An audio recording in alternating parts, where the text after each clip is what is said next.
सो अगर आप मेरी एज के हो, आप मिलेनियल हो, सॉरी नहीं मिलेनियल जेंजी हो, अगर आप जेंजी हो या फिर जेंजी नहीं आप मिलेनियल हो, okay. Hi guys, welcome back to my channel. I'm sorry, welcome to my new channel. This is the first video of my new channel and I'm excited. Okay, so for this channel, I was really confused कि मैं कैसे शुरू करूँ. Should I start with ghost stuff? Should I start with true crimes? What should I start with? So मैंने decide किया कि let's keep it like एक Saturday हम करेंगे true crime, अगले Saturday हम करेंगे ghost stuff, फिर हम दोबारा true crime करेंगे, फिर हम दोबारा ghost पे आ जाएंगे. So let's keep it like that. Let's keep it rotating. Scary Saturdays में मैंने बहुत टाइम से कोई ट्रू क्राइम नहीं किया. आई थिंक मैंने ट्रू क्राइम एलिसा लैम के बाद कोई भी नहीं किया. So today we are going to talk about true crime. Okay, as the title suggest, we are going to talk about two very brutal crimes that happened against women, and I am thinking कि इस channel पे मैं actually Hindi में बोलूंगी. Let's try that as well. मुझे आदत नहीं है, but I will do that. So इस वीडियो में we will talk about दो crimes against women in India. I'm going to talk about India today, and we are going to talk about how the law, the police, they just failed the victims. And क्या मतलब they failed the victims? You will actually understand when I will go into the video, right? So yeah, without any further ado, let's get into the video. And before jumping in, subscribe, like the video. Let's go. So guys, also let me tell you, this video is going to be really long because we have to cover two big huge cases, and I would suggest you कि आप कुछ खाने पीने का grab कर लो, नहीं तो अपने कान में लगाओ ईयरफोन्स, फोन को रख दो साइड में एंड अपना काम करो. सिर्फ सुनते रहो मैं क्या कह रही हूँ. I have such soothing, calming voice. Just listen to what I'm saying, okay? Okay. So starting off with the very first crime, the very first murder. Yeah, how many of you have heard about Arushi Talwar murder case? I think it's each one of us. अगर आप millennial हो या फिर millennial से older हो, तो I'm pretty sure आपने अरुषि तलवार मर्डर केस के बारे में डेफिनेटली सुना होगा. There is no way आपने ना सुना हो because this case was so publicized. हर कोई उस टाइम पर सिर्फ इस केस के बारे में बात कर रहा था. ये केस इतना पॉपुलर था कि सारा दिन न्यूज़ में सिर्फ इसके बारे में बात होती थी. एंड इसके ऊपर I think if I am not wrong 2 movies भी बन चुकी हैं, और चाहे वो क्राइम पेट्रोल हो या कोई भी क्राइम से रिलेटेड शो हो, आई डोंट नो, सावधान इंडिया व्हाटएवर, आई थिंक सबके ऊपर एपिसोड्स बने हैं. So you know this was a very publicised case, and I am pretty sure कि आप लोगों को ये भी पता होगा कि इस केस में क्या हुआ था और इसके कल्प्रिट कौन थे. बट मे बी और मे बी नॉट आपको ये ना पता हो कि कैसे लॉ ने एक्चुअली आरुषि को फेल किया था. How? Let me tell you. So I think, if I'm not wrong, I think ये बात है जब मैं 9th या 10th क्लास में थी. ये तब उस टाइम पे हुआ था जब हमारी समर वेकेशंस थी. वन डे न्यूज़ में आता है दैट आरुषि तलवार, जो कि डॉटर है 2 डेंटिस्ट की फ्रॉम नोएडा, उसका मर्डर हो गया अपने ही घर में, अपने ही रूम में. ठीक है.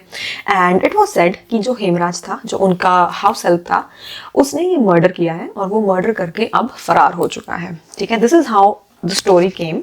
ठीक है. कट टू 4-5 days, ये कहा जा रहा था कि पुलिस हेमराज की तलाश में है. ओके, वो हेमराज को ढूंढ रहे हैं.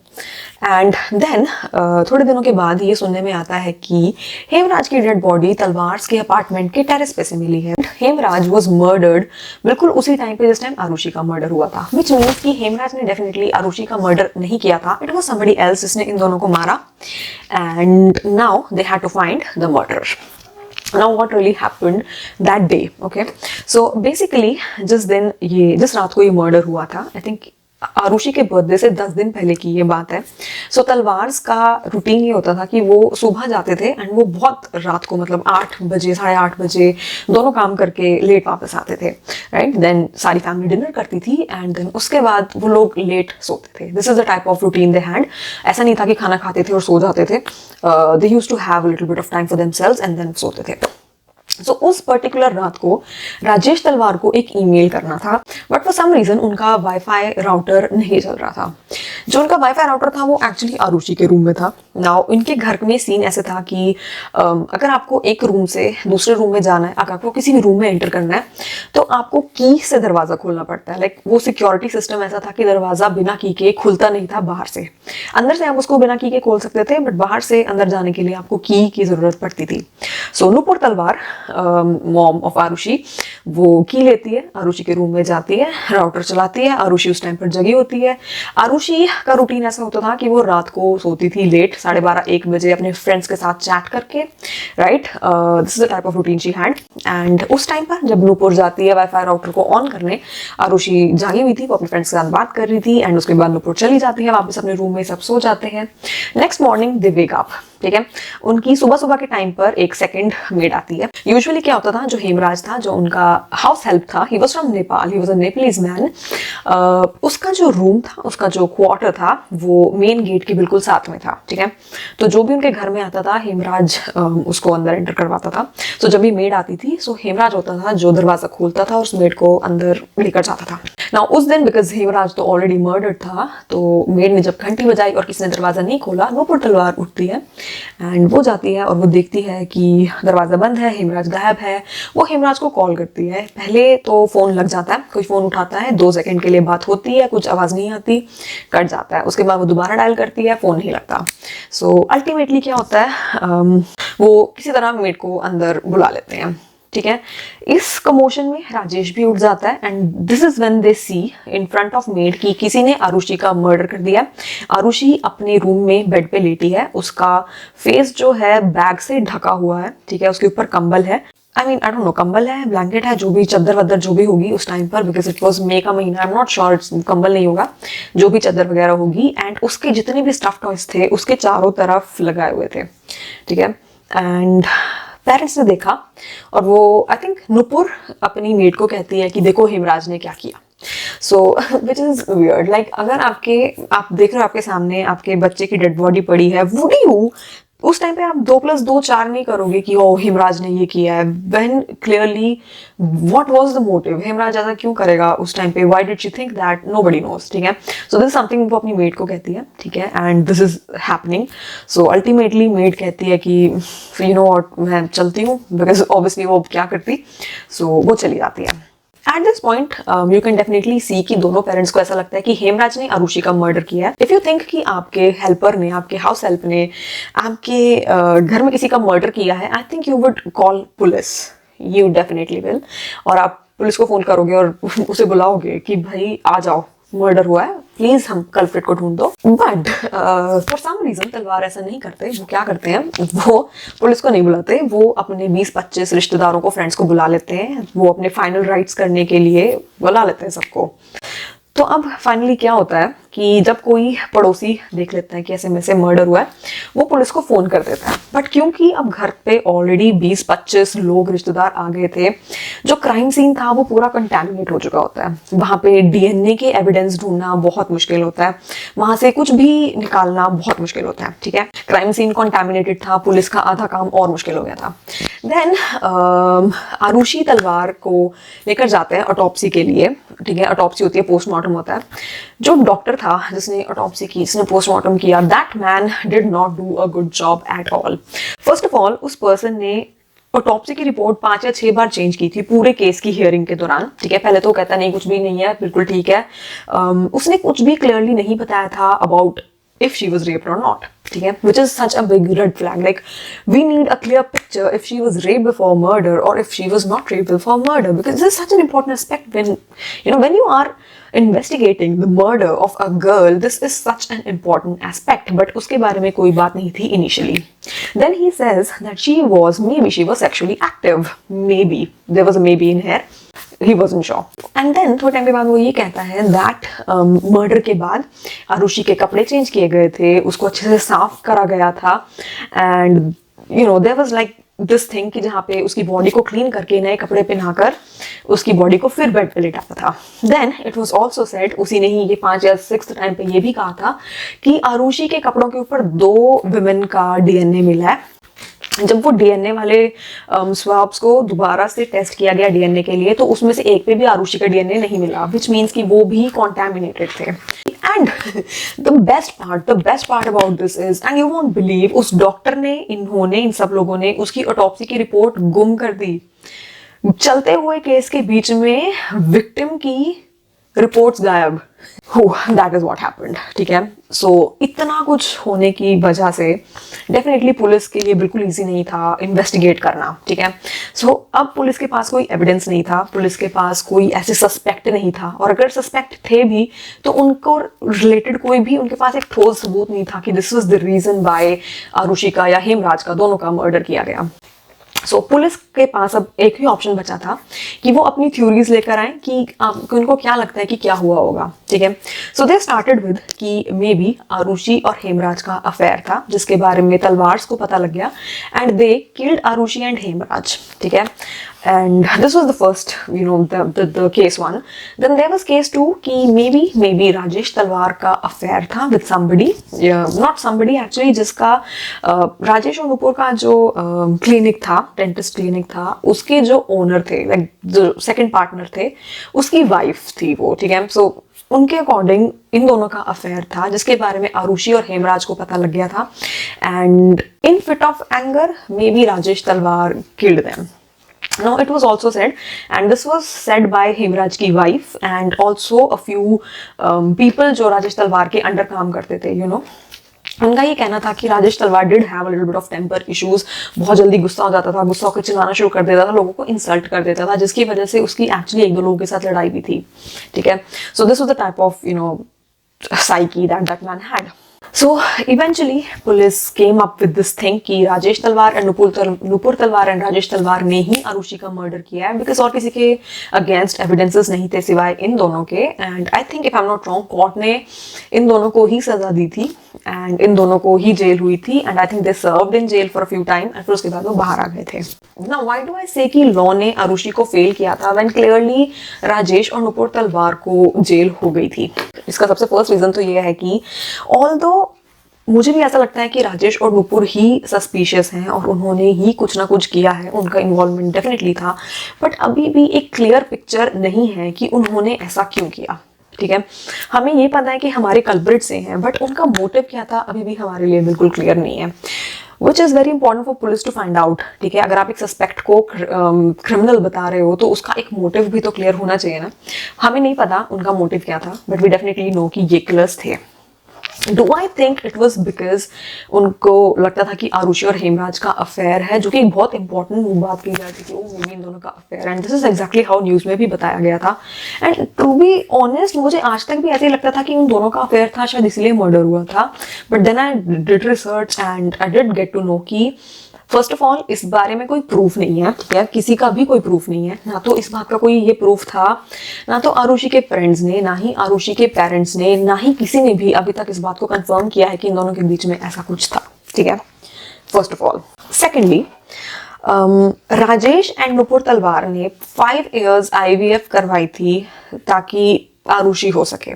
सो they struggle for literally 5 years or more to have a kid which was Aarushi, ठीक है। Then as I told you, इन लोगों का हाउस होल्ड में ऐसे रहता था कि आरुषि रात को फोन पे फ्रेंड्स के साथ चैट करती थी, जो उसके पेरेंट्स को पता था, और वो लेट सोती थी। व्हाट आई मीन इज कि they were pretty open minded people like that, ठीक है। अगर वो अपने बच्चे को अलाउ कर रहे हैं कि वो फोन पे रात को चैट कर सके with who ever she wants, even boys, ठीक है। इट वॉज नॉट दैट कि वो सिर्फ गर्ल्स से चैट करती थी और पेरेंट्स को नहीं पता था, उन्हें पता था वो बॉयज और गर्ल्स दोनों से बात करती थी, विच क्लियरली मीन्स कि वो लोग इतने भी नैरो माइंडेड नहीं थे, ठीक है, कि वो ऑनर किलिंग जैसी चीज पर जाते।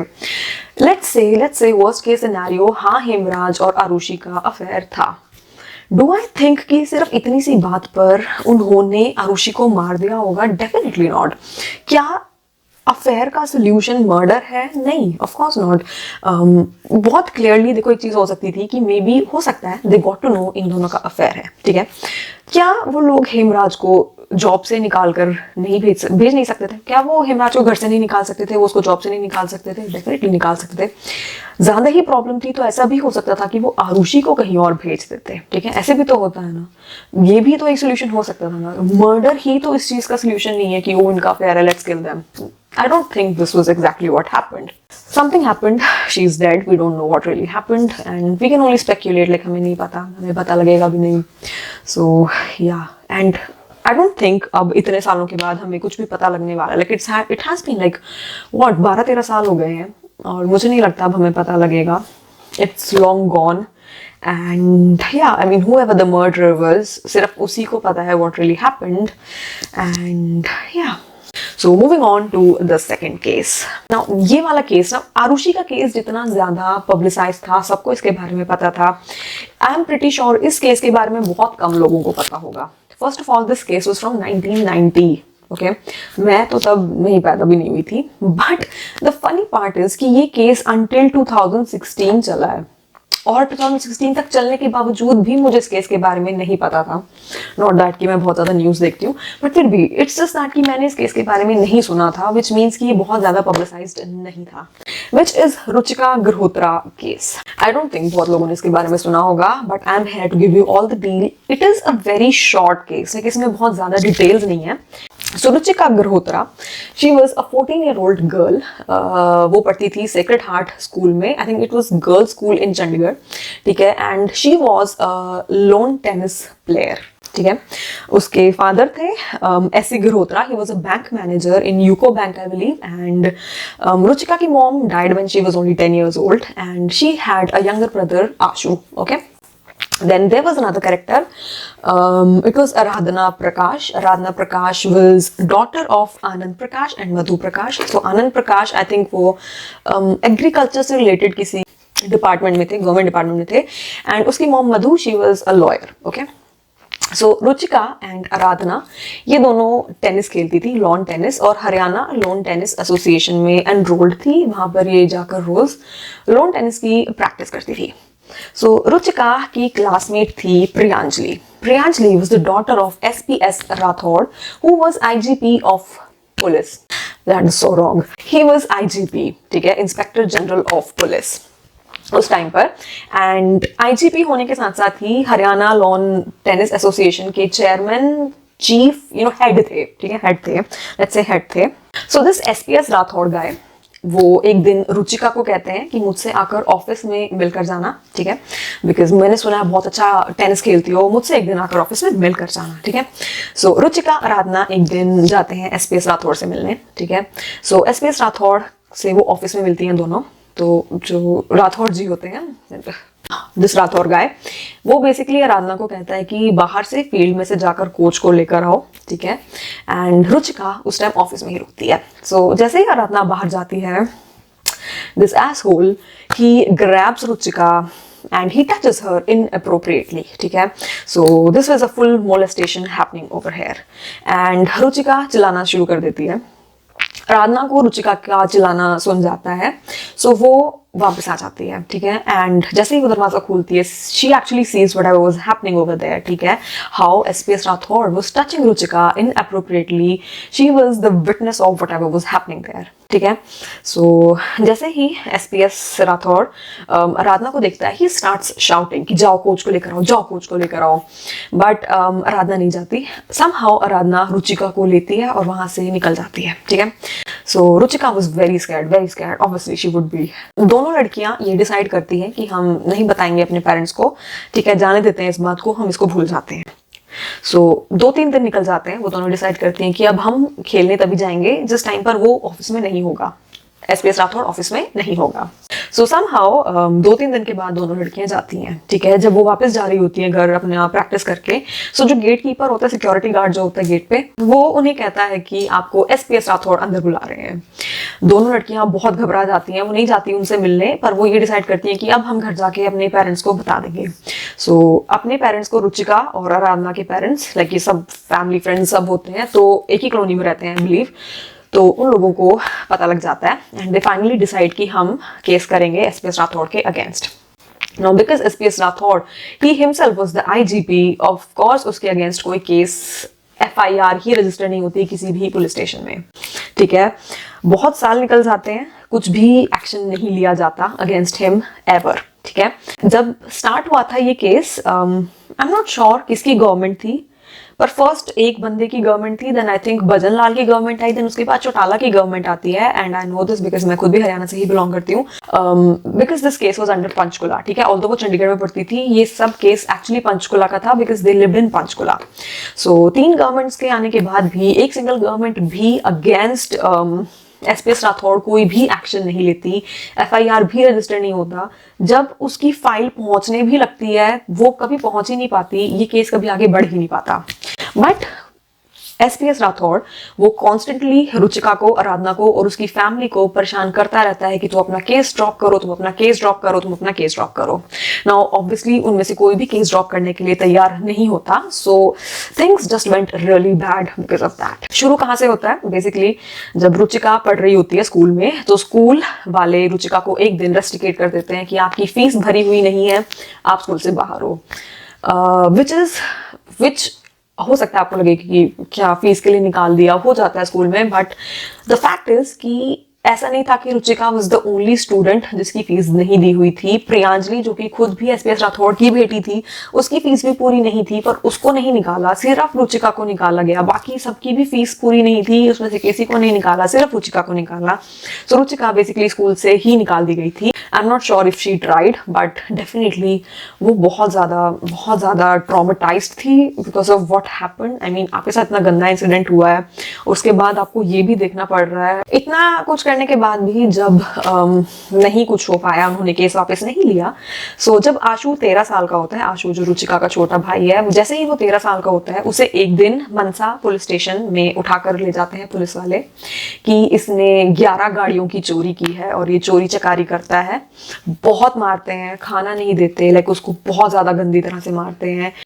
इतना मारते हैं कि वो बेहोश हो जाता है, इतनी बुरी तरह से मारते हैं, ठीक है। और बेहोशी की हालत में उसे एक ब्लैंक पेपर पे साइन ले लेते हैं, जिसपे वो बाद में खुद लिख देते हैं कि इसने एक्चुअली कबूल कर लिया है कि मैंने गाड़ी चोरी की थी। सो दिस वाज इन 1993, 11 नवंबर 1993 जब आशु को एक्चुअली उठाकर ले गए थे।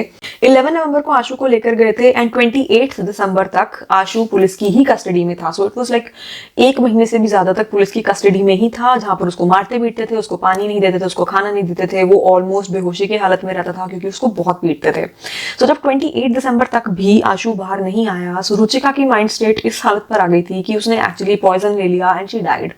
उसने सुसाइड कमिट कर लिया एंड द विक्टिम जिसके लिए सब कुछ किया जा रहा था, she actually committed suicide because उसने देखा कि इसका कोई अंत नहीं होने वाला। रुचिका को जब हॉस्पिटल में एडमिट करवाया, ठीक है, शी डाइड देयर। हॉस्पिटल को ये कहा गया था कि आप बॉडी ही नहीं दोगे। सो उन्होंने बॉडी भी रुकवा ली थी अनटिल अनलेस कि रुचिका के फादर एक ब्लैंक पेपर पर लिखकर सिग्नेचर करके देंगे, जिसके ऊपर वो बाद में अपने हिसाब से कुछ भी लिख लेते। सो तब तक उनको उसकी बॉडी नहीं दी गई थी। आशु को रुचिका के फाइनल राइट्स में भी बिल्कुल नाम के लिए ही लेके गए थे बिकॉज वो ऑलमोस्ट बेहोशी की हालत में था, उसको नहीं पता क्या हो रहा था वहां पे, ठीक है। So this is how worst situation was, right. It was also said that Ashu को जान से मारने की धमकी भी दी जा रही थी उस टाइम पुलिस स्टेशन में। नाउ ओके, ऑल्सो जिस टाइम पर ये केस चल रहा था अराउंड 1993 में एंड 1997 में and you know all these things, Rathore को एक्चुअली आईजीपी से प्रमोशंस भी मिल रही थी। सो चौटाला की गवर्नमेंट के टाइम पर ऑल्दो उसके ऊपर ये केसेस चल रहे हैं, भाई साहब को प्रमोशंस मिल रही हैं। सो आई थिंक जब वो रिटायर हुआ था, he retired as, just put here कि उसका रैंक क्या था, मतलब उसकी पोस्ट क्या थी, किस पद पे थे वो जब वो रिटायर हुए थे। I will put it here, let's conclude this because बहुत ज्यादा लंबी स्टोरी हो गई है।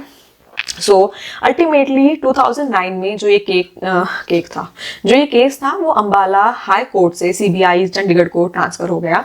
सो सीबीआई ने जब इसकी जांच की, उन्हें पता लग गया कि हाँ एसपीएस राठौड़ ने रुचिका के साथ मोलेस्टेशन की थी। नाउ फनी पार्ट इज कि एसपीएस राठौड़ के ऊपर सिर्फ मोलेस्टेशन के चार्जेस लगे थे। उसने फैमिली को कितना परेशान किया उससे रिलेटेड कुछ नहीं था। आशु के ऊपर जो किया गया पुलिस स्टेशन में, उसके ऊपर भी कोई चार्जेस नहीं थे। एंड टेक्निकली अगर देखा जाए तो ही almost forced a person to commit suicide. So abetment to suicide का भी केस होना चाहिए था, वो भी नहीं था. It was only about molestation that happened 1990s. और सिर्फ इस केस के बेसिस पे उसे 6 months की जेल हुई, 1000 रुपीज का फाइन हो गया. ठीक है. देन अल्टीमेटली क्या हुआ कि एसपीएस राठौड़ ने इस केस को चैलेंज किया, इस वर्डिक्ट को चैलेंज कर दिया. सो अब ये जिसके पास केस आया था, उन्होंने कहा कि 6 months से 18 month की आपको सजा मिलेगी. सो उन्होंने 6 month से उसे 18 month पे पहुंचा दिया एंड 1000 रुपीज का फाइन था. एंड देन दे सेड कि बिकॉज आप 6 months ऑलरेडी सर्व कर चुके हो, तो आपको बाकी सर्व करने की जरूरत ही नहीं है. And this man was actually released from the jail. उसको उसकी सजा पूरी भी नहीं करने दी गई. ठीक है. वो इतना महान आदमी था कि उसको सजा पूरी करने की जरूरत ही नहीं थी. ओके. वो जेल से बाहर आ चुका है, जेल से बाहर ही है. And that is it.